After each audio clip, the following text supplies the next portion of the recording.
महाकुंभ अब अपने अंतिम चरण में है। महाकुंभ का आयोजन जिस क्षेत्र में हुआ वहां का अधिकांश एरिया बाढ़ प्रभावित क्षेत्र में है। ऐसे में यहाँ पक्की सड़क का निर्माण फायदेमंद नहीं होता है, क्योंकि जल का स्तर बढ़ने के साथ ही ये सड़कें संगम में समा जाती हैं। ऐसे में इन क्षेत्रों में अस्थायी सड़क का निर्माण किया गया और इन क्षेत्रों में बनने वाली अस्थायी सड़क को चकर प्लेट कहा जाता है। ये चकर प्लेट लोहे की मजबूत शीट से बनी होती है। इन्हीं चकर प्लेट पर महाकुंभ के दौरान बड़ी बड़ी गाड़ियां, हाथी, घोड़े और अखाड़ों की पालकी चलती हुई नजर आई। के हैं जहां पर बाढ़ ग्रसित होने के कारण अस्थायी सड़कें बना पाना असंभव है, तो वहां पर ये सड़कें, टेम्परेरी सड़कें जिसे हम आप चकर प्लेट कहते हैं, वो सड़कें बनाई जाती हैं। और आपको बताएंगे कि हर एक जगह, चाहे वो अखाड़े हो, खालसे हो, शिविर हो, सरकारी हो, अर्ध सरकारी हो अथवा प्राइवेट, कोई भी कार्यालय है, कोई भी संस्था है, हर जगह जाने का मार्ग बस एक ही है, वो है ये चकर प्लेट। महाकुंभ के दौरान बने इस अस्थायी सड़क को महाकुंभ के हाईवे के नाम से भी जाना गया। मतलब लोहे की मोटी शीट से बना ये चकर प्लेट महाकुंभ की यातायात के लिए मजबूत स्तंभ बनकर सामने आया। इन चकर प्लेट की मदद से महाकुंभ में गाड़ियों का आवागमन सुगमता से हुआ। 40 किलोमीटर में फैले महाकुंभ नगरी का अधिकांश हिस्सा बाढ़ प्रभावित क्षेत्र में आता है। ऐसे में ये चकर प्लेट बहुत ही कारगर रहा। इसकी मदद से श्रद्धालुओं को आवागमन में बहुत सहूलियतें मिली।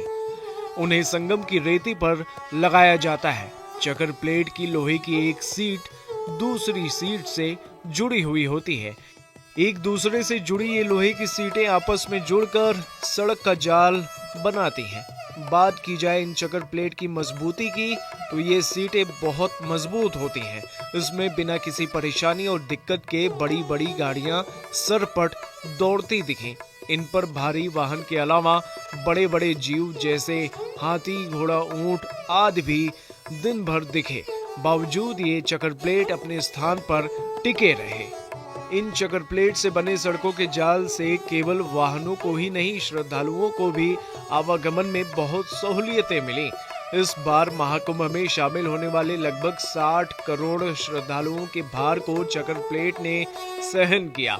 योगी सरकार के द्वारा इन चकर प्लेट को दुरुस्त कराया गया ताकि महाकुंभ पहुंचे किसी भी श्रद्धालु को कोई दिक्कत ना हो। जहां पर ये क्षतिग्रस्त था, उन जगहों पर इसकी मरम्मत की गई। साथ ही वेल्डिंग के थ्रू इसे जोड़ने और ठीक करने का काम किया गया।